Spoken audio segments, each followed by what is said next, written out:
Hello, welcome back from break. We're going to start a unit on sequences and series. So section 5.1, sequences, series, and sigma notation. And we're going to talk about different types of sequences and learn about sigma notation to represent calculate the sum of series. So a sequence is just an ordered list of numbers. So a set of numbers in a particular order. Right? The terms are each number in the sequence.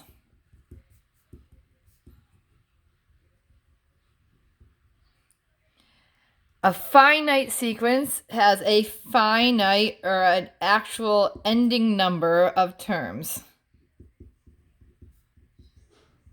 So it might be a sequence of 10 terms or a sequence of 20 terms. There's a certain number of terms in the sequence. An infinite sequence, it has an infinite number of terms. Typically, with a finite sequence, you're going to see it ends. An infinite sequence, typically, once the sequence is over, you're going to see those 3 dots at the end, meaning it continues on forever. So you might see like 2, 4, 6, 8, dot, dot, dot. That sequence is continuing forever. It's infinite. Okay? An explicit formula defines each term of the sequence directly without knowing any previous values. So it gives the nth term, whatever term number you're looking for, which we call a sub n, as a function of n. So if you know the term number you're looking for, n is the term number, then you can find the value of that term. So example 1, so you're going to find the next 4 terms of the sequence. So figure out the pattern and find the next 4 terms for each of these, okay? So their pattern, follow and see if you can figure out the pattern and fill those in. And then this one here I'm going to do, so find the first 4 terms of a sequence given by the equation a sub n equals n to the third minus 10. So if we want the first 4 terms, we say a sub 1 for the first term, n is 1, first term. And then we're going to substitute 1 in for n. So 1 to the third minus 10 is 1 minus 10, or negative 9. And then to get the second term, n would be 2. And we plug in the 2 where there's n's. 2 to the third minus 10 is 8 minus 10, which is negative 2. If we want the third term, a sub 3, 3 to the third minus 10 is 27 minus 10, which is 17. And it says the first 4, so let's go to n4. A sub 4, 4 to the third minus 10 is 64 minus 10, which is 54. So these are the first 4 terms of this sequence defined by that. So this is an explicit formula that tells us if we know the term number, we can find the sequence. Okay?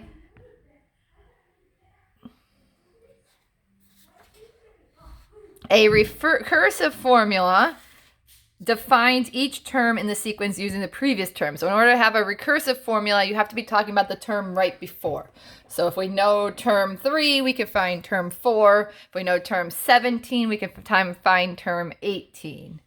Okay? So find the 5th term of a recursively defined sequence. When you have a recursively defined sequence, you always are told the first term, or some term you have to know, and then a formula for finding the next term.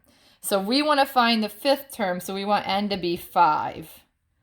Okay? In order to find the 5th term of a recursive formula where we only have the first term, we have to find the 4 before it. So we're going to start with the first term is 1. Okay, so that's if n is 1. The answer is 1 because we know that.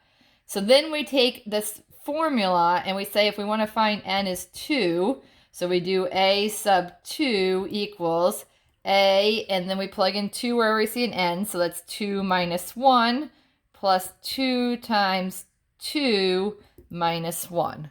So we're plugging in anywhere we see an n, the number 2. We're trying to find the second term. So a sub 2, which is the second term, 2 minus 1 is a to the first, sub 1, 2 times 2 is 4, minus 1. Then we replace this a sub 1 with the a sub 1 term, which was 1, so the first value. So we put a 1 in there. A2 is 1 plus 4 minus 1. So the second term is 4. Okay, so we have the first term and the second term. So what we're finding out with this formula is if we want to find any term, we plug in the term before. n minus 1 means the term before. If we have the fourth term, we plug in the third term, and so forth, and then solve the problem. So if we want to do the third term, n3, because we have to get to the fifth, then we're going to plug in a to the third equals, and we're going to plug in the term before, which is a to the sub 2, which is 4, plus 2 times 3 minus 1. So we're replacing, and I guess I can highlight this so we can see it. We're taking this value and plugging it in here in place. So that taking the term before and plug it in that spot. We took this value here and we plugged it in here. Now we're going to take the 4 and plug it in that spot. And we just continue. So a recursive formula, I plug in the number before. So if we simplify this, A3 is 4 plus 6 minus 1, which is 9. So now we're going to go to term 4, and we're going to plug in the 9 plus 2 times 4 minus 1. So again, tracking this number, this 9 is now going to the next pattern. All right, and then just to point it out, where am I getting this 4 from? This number here is always the number we plug in for n. So like back here, we plugged in the 3 for the n. Back here, we plugged in the 2 for the n value. All right, so if we simplify this, a sub 4 is 9 plus 8 minus 1, which is 16. So now we have that value. We're doing our last term because we wanted the fifth term. So we do the 5. And we have a sub 5 equals bringing the fourth term, the 16, up. So we get that 16 from here, the term before. All right, and then we add to it 2 times the term number, which is, we're on the fifth term. So that's bringing this number over. That's n. We're looking for n is 5. Minus 1. So we have 16 plus 10 minus 1. So a sub 5 equals 25. So the answer said, what is the fifth term? There is the final answer. So the fifth term is 25. So if we're following this sequence, that is the answer to the fifth term. Okay, so that's a recursive formula, is when you have to look at the term before to find your value. And it's defined by the term before. So now you're going to do the same thing using this. You're finding the sixth term this time, so you have to continue the pattern out to the sixth term and use this formula. Okay, so just so we can see this, we're going to take the term here and replace it into the a n minus 1. So this number is going to be plugged in there, and then you're going to simplify. And then you're going to take your answer and plug it in again and simplify. The equation on this one's a little easier. So then we talk about Fibonacci sequence. So Fibonacci sequence is a sequence that was developed or found by a man named Fibonacci. So he named it after himself. And the Fibonacci sequence states that we start with the number 1 and then we do the number 1 again. If we add the 2 previous terms together, we get the next term. So 1 plus 1 is 2, 1 plus 2 is 3, 2 plus 3 is 5, 3 plus 5 is 8, 5 plus 8 is 13, and we can continue this pattern on forever.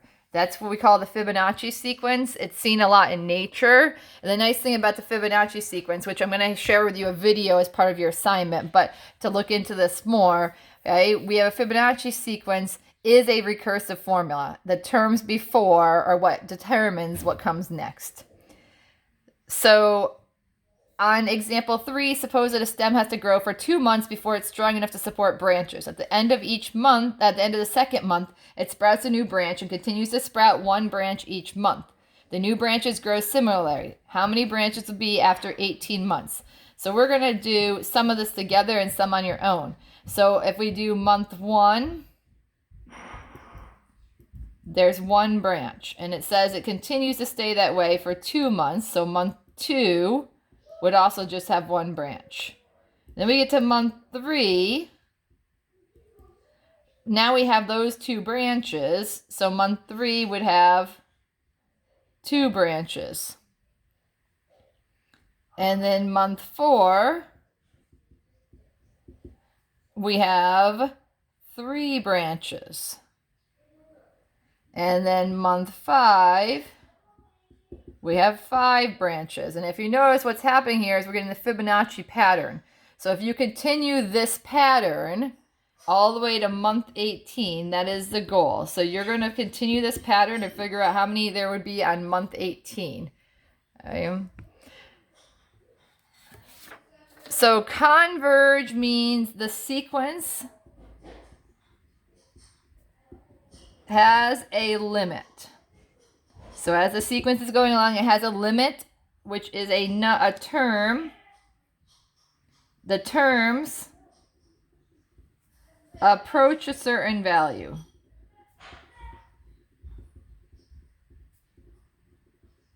So we have a convergent sequence, then it has a limit. The numbers are going towards a certain value.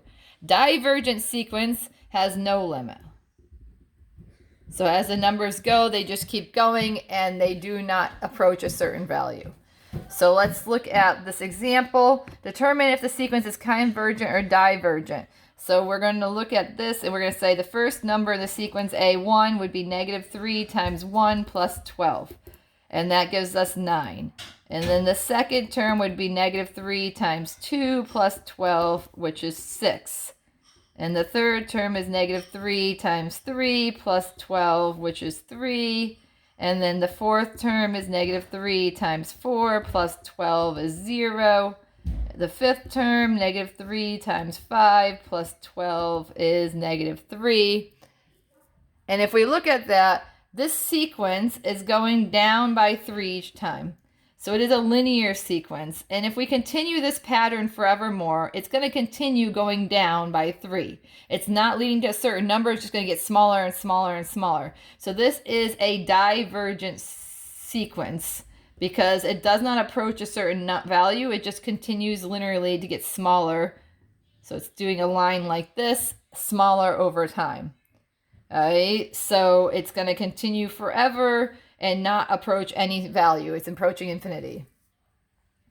All right, the second one here is starting with 36 as the first number, and this is a recursive formula. It says to take the number you have and multiply it by -1/2.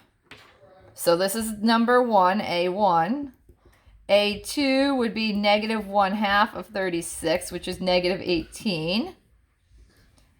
A3 is -1/2 of -18, which is +9. A4 is -1/2 of 9, which is -4.5. A5 would be -1/2 of -4.5, which would be +2.25. And if we were to graph this out, what you'll see is some pattern that's going to start like this, and then it's going negative, and it's back to positive, and back to negative, back to positive, back to negative, but the numbers are getting smaller and smaller. As you look at that, you can see it's approaching the mid value. So this would be what we consider convergent because it is from both sides approaching a value. Okay, so that's the difference between divergent and convergent.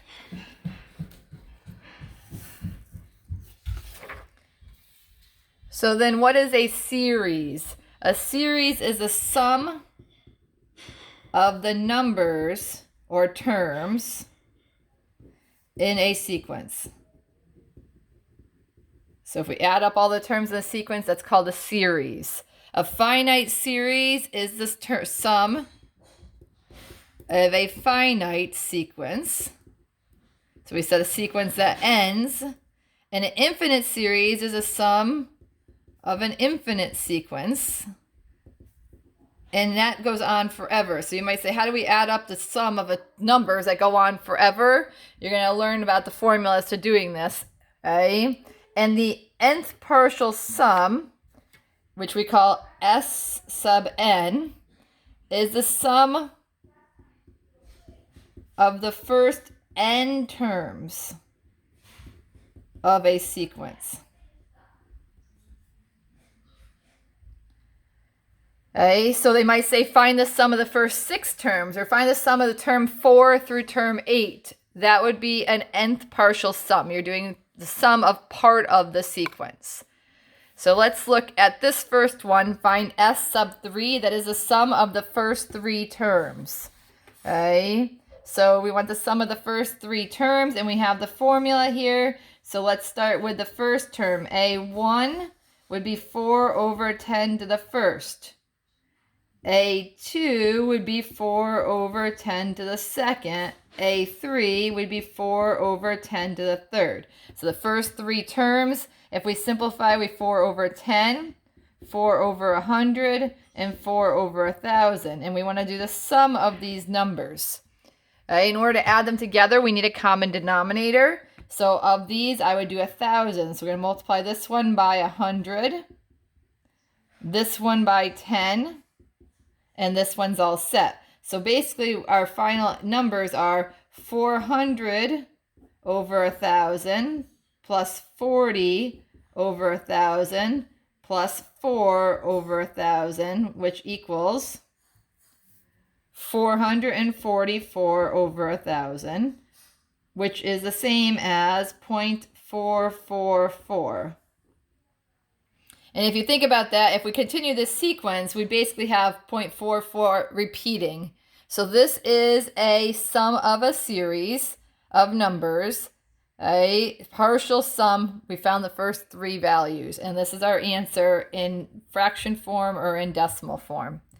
Okay, so now you're going to do the same thing with this one. Find the 4th partial sum. So you have to do A1 through A4.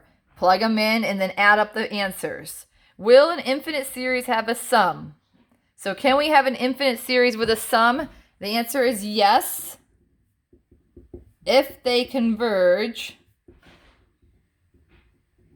to 0. So remember that convergent one we saw before, where both from both sides is approaching 0. If they converge to 0, then you can do a sum. So just so you're kind of aware. And then the last thing to talk about is sigma notation. So this sigma is a Greek letter. It looks like kind of a boxy E. That's sigma notation. And for sigma notation, the bottom value tells you what term you want to start at. So what N1, or it could be N4, or whatever number you're starting at. And the top value is the term you end at. Okay, so that's what those 2 numbers are. And then the sigma means the sum of. Okay, so that's what the sigma notation always means, sum. So we're going to be finding the sum using this notation. So we're going to look at the first one. Okay, and if we look at this, we're starting with term 1 and going to term 5. So we have to start with, if we're doing term 1, A1, we're going to plug in 1 for n, and we get 1. And then we're going to do 2. 4 times 2 minus 3 is 5. And then we're going to do 3. 4 times 3 minus 3 is 9. And then 4. 4 times 4 minus 3 is 13. And then 5. 4 times 5 minus 3 is 17. And the expression wants us to find the sum of these 5 numbers. So if we do the sum of those numbers, the answer is 45. So that's what that notation means. Now B is a little different because B starts at N3 and goes to N7. So we're going to plug in, starting at A3, 6 times 3 minus 3 over 2, which is 18, 15 over 2, 7.5. A4 would be 6 times 4 minus 3 over 2. 24 minus 3 is 21 over 2, which is 10.5. A5 is 6 times 5 minus 3 over 2, which is 13.5. A6, 6 times 6 minus 3 over 2, which is 16.5. And we want to go to 7, so A7 is 6 times 7 minus 3 over 2, which would be 19.5. And then we want to add all these values together, all our answers together. That sum So let's add this. This would be 19.5, and 16.5 would be 36. And then plus 13.5. I'll add these two together. That's 24. And then plus 7.5. And we get 67.5. Okay, so that's what you're doing for finding the sum. And then the last one is the infinite series. So we're going to start at 1, 7, 10 to the n, which is 1. And you're going to see this is very similar to the one we did on the previous page. 7 times 10 over 10 to the second would be 7 over 100. And then 7 times 10 to the third. And this would continue 7 over 1,000. And would continue. And you're going to get that pattern we saw on the previous page, which is this 0.777. It would go on forever. So the way to write this is 0.7 repeating. So that is the lesson for today.